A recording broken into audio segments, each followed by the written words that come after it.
friends, welcome back to Kiki's Closet. Today we have 5 more incredible Asian artists to celebrate, and I cannot wait for you to hear their stories. Let's get to it! Come on and come and play in Kiki's Closet today! Please help me welcome these 5 amazing artists, my friends, Delphi Borich, Nico DeJesus, Rebecca Larkin, Brian Liebson, and Tuan Malinowski. Thank you all so much for being here. I have worked with some of you, I've taken class with some of you, I've seen some of you perform, and the talent in this chat today is through the roof, and I'm so grateful that you're here with me.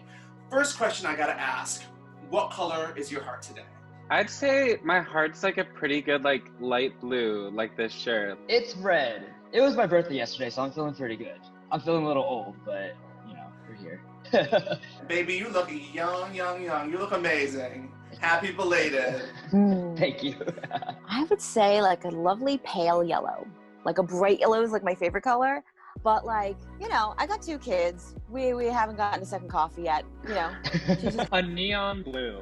I'm gonna go with a deep forest green, just in that real Christmassy spirit. My next question is a 2-parter. I want to know when you decided and when you knew that you wanted to pursue performing as a career, and if you had anyone to look up to that looked like you. I loved all of this acting and singing and everything when I was a kid, and then I kind of got out of it for a variety of reasons.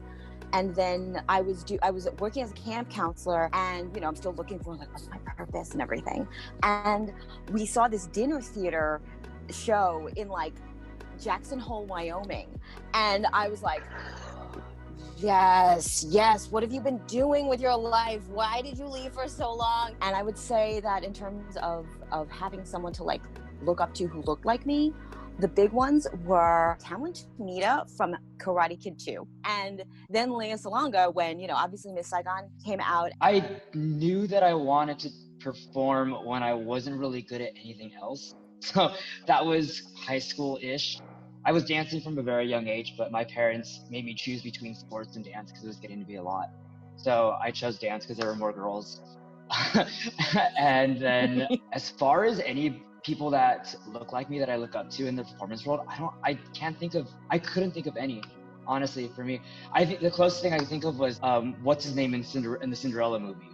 Paolo Montalban. Yes. Yeah. I was doing theater probably since like I was in elementary school, but I didn't think I didn't think I wanted it to be a career, and I didn't think it could be a career, honestly, until I got to high school. And then from Buffalo, New York, I had like no resources. I didn't start like taking dance class when I was young or voice lessons or anything. So like on a whim, I was like, Mom and Dad, I think I want to go to study musical theater. And they were like, sure.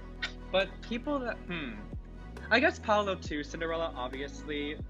But honestly, like this might be a little embarrassing for you, Nico, but definitely Nico and Julian. I feel like in the Newsies tour, I saw that end of high school. I'm young. But end of high school. Oh my god. But that was the first time I saw, because obviously I've seen other Asian people, right, in the theater. But I feel like for me, because I am a smaller build, finding someone that I identify with who was sprightly and not like 5'10", 5'11" with bulging muscles was definitely Nico and Julian first. I really appreciate that, by the way. Thank you. You know, I don't think I ever had a moment where I felt like, okay, I have to make a decision now. I kind of feel like it was always the goal. It was always the plan. And I feel really lucky that I had parents who were like, yeah, absolutely. If that's what you're going with, then great, go with it. But I definitely think that I struggled finding people who looked like me growing up.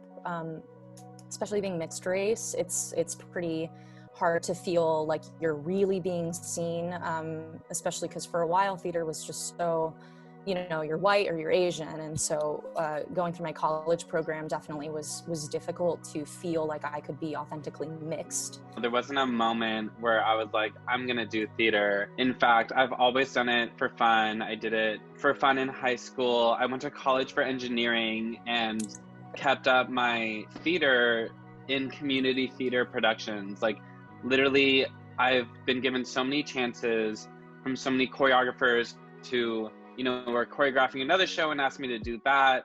and I can trace my progress literally to finally booking the Cinderella National Tour with Delphi. So honestly, I really still don't even think I can do it. It's kind of like every show I get and every time I book a role, it's truly a dream come true. And it's just kind of trying to ride on, that hope and dream that like I can keep making it happen. And to be honest, I don't think I've really ever seen anyone that I think represents me. And I have so many different things I identify with. Like, not only now do I identify with my mother's Japanese side, I identify with my father's German side. And I identify with this Jewish side that I have, and this gay side. And I have so many different things that make me truly me. Do we think that the Asian American community has been properly represented on the American stage yet? No, I don't think that Asian people have been represented well or accurately or have been given the right opportunities that they should have been given. We have not had proper representation because if you just look at writers, creatives, etc., how can you have a nuanced story without any sort of eye guidance or lens from the other side? Because everything that I've seen, every like Asian musical I've seen on Broadway or tour or regionally has been told through a white lens of a white director, etc., a white choreographer, white book writers. So it's hard to say like, oh yes, you've been properly represented when no one is representing us, or they're trying to on the other side, but they're not getting anywhere because of all the obstacles white people have put in place. Though what we've noticed is that it's white creators making shows for a white audience, directed by a white director. I remember walking into an audition for a specific show, and it was an Asian show. And I walked in the room and I was like, am I in the right room? Because the entire creative team was all white. And they said, do you have this song prepared in this particular language? And I was like, do you have the song prepared in this particular language? Like I didn't say it, but that's what I thought. And I literally was just in the room. I was like, I literally think I walked in the wrong room. For me to go and watch a show like Allegiance or Miss Saigon, that's not my story. That's not something that I can relate to. That's not something that I can see on stage and say, oh yeah, like, do you want to know about me? Go watch Miss Saigon. That has nothing to do with it. Now, Rebecca, you have played one of the most iconic roles in musical theater history, Christmas Eve in Avenue Q.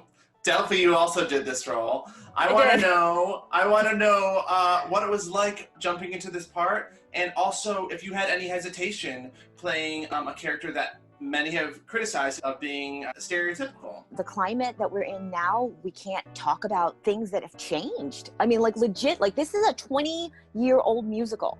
Like, and there are a lot of social things that have made distinct changes. I don't have any problems with her because she is, and this was from the directors and the writers, she's the smartest person there, and that's what's interesting about her, which is that she is the smartest and most compassionate person on the block. And the fact that you disregard her because she's got this accent, because her way of seeing things from an Eastern perspective versus a Western perspective are jarring to you, right? Like that's built into it. That's part of the nuance and the comedy and the getting past your own stereotypical biases that you may or may not know about. Delphi, you played this role in college? In college. With all these years passed since, the original production, did you come into the show with a different set of eyes? Yeah, definitely.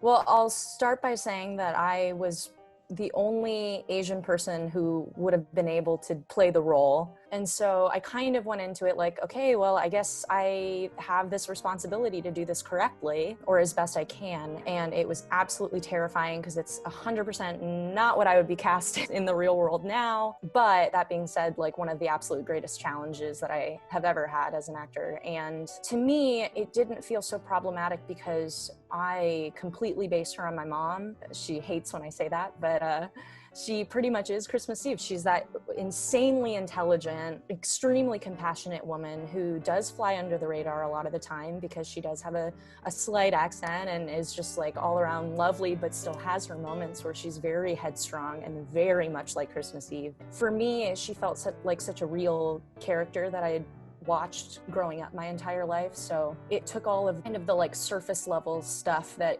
could be done to that character. I think if she wasn't treated with the like respect that I think she's owed. Delphi, I want to talk to you about your career because you got to play Ella in Cinderella on tour, but also regionally, and then Belle in Beauty and the Beast at Theater Under the Stars. What has it been like getting to play these roles that have been typically played by white performers? The greatest honor of my life. I never take it for granted. I always feel like I'm doing something really important. And it's so easy to write these Disney shows off as, oh, they're just Disney shows, but really they've been around for so long and we've only seen them ever told in one way. So when I have a director who's kind enough to give me this opportunity to be able to do that, it feels so important, and it feels like I have a great responsibility to change people's minds in a way. It doesn't always feel like I've earned my place there. It feels like I can't take any moment for granted because I have to earn that place, and I have to earn that trust from a predominantly white audience that I'm gonna, take care of their story, but in reality it's our story, it's everyone's story. I think it's so important to have the representation in Disney shows, because if there's a season of shows, kids are going to be taken most likely to the Disney shows, and I think it's so important that what we see on stage reflects what is in the world. Representation is literally so important because I saw Cinderella on Broadway with my cousin next to me, and I know exactly this. We've discussed it many times. I remember I turned to her and I said, I'll never be in the show because they're all 6'2" and beautiful. I don't fit into the show at all. And stupid me, when I was auditioning for things, said, I'm gonna audition for every single thing because if I just spread it out, hopefully I'll book something. And if I didn't take that willfully ignorant risk in just auditioning for a show and didn't listen to that voice trying to count me out of something because I didn't see myself represented, then I would have never booked it. I wouldn't have been that representation for anyone else. Nico, can you talk to us a little about your journey in Newsies? You were one of very few people of color in that very white ensemble. It was interesting. It was me and Julian always got confused all the time, even though, we look alike, but we really don't. It was a great experience. I would do that tour again in a heartbeat at this moment. I had so much fun doing it. Meeting Tuan right now and just hearing that people saw me and Julian, and they see the movie now and they watch it, and little kids that look like me, and they say wow, I can actually do this now. I see someone that's on stage. It was a huge moment for me. It's so heartwarming. It really does mean a lot to me. My final question is about a post-COVID world. What changes would you like to see implemented in the business? First and foremost, anti-racist bias training. And not just for artistic directors, but it starts from the top, right? So it has to trickle down. But casting directors, so then they can get a sense when actually working on progress when it comes to casting, writing stories, etc., how to navigate not only creating a space for people of color, but letting them thrive in it, right? Because I feel like we've gotten to a point where we've let people of color into spaces, but then the world of white systemic racism puts people of color in these spaces, but then still gives them obstacles to climb and makes it very difficult for them to exist and flourish. That's literally the bare bones in step one and should have been done.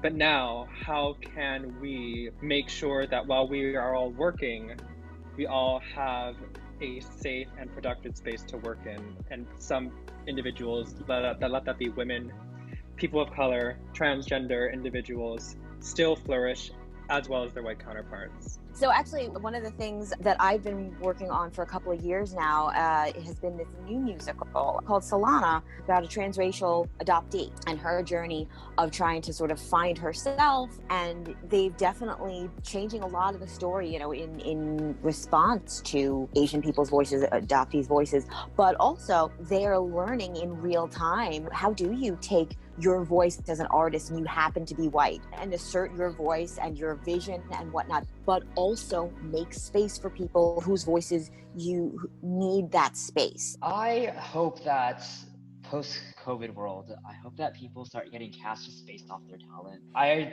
always tell people this, but I feel like I would have made my Broadway debut a lot quicker if I was taller and white.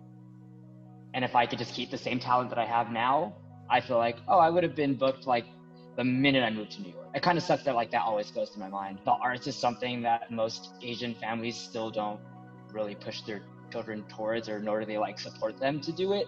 And something that I've noticed whenever I go to an audition and it's like for like M Butterfly, I'm more like, oh, I'm gonna see Brian, I'm gonna see like the same people there all the time. I think we could fit all the Asian men that audition on Broadway into like one of the small rooms in Broadway. That's just how it is. And I just kind of hope that post-COVID world that more families are more accepting to the fact that their kids want to pursue the arts and that they can make a living doing it. I'm very much looking forward to people making way for BIPOC writers to create stories that people can identify with, not just white people, but people of color. But I'm also looking forward to a world in which we can normalize diversity a little bit more, and I don't have to always feel like if I'm auditioning for an Asian character that she has this like stereotypical Asian experience.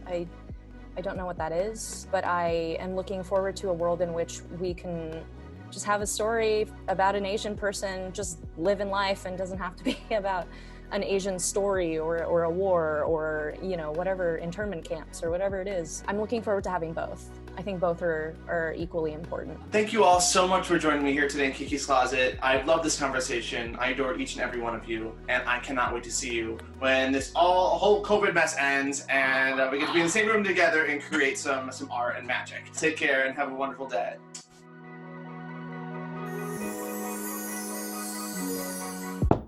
Come on and come and play in Kiki's Closet today.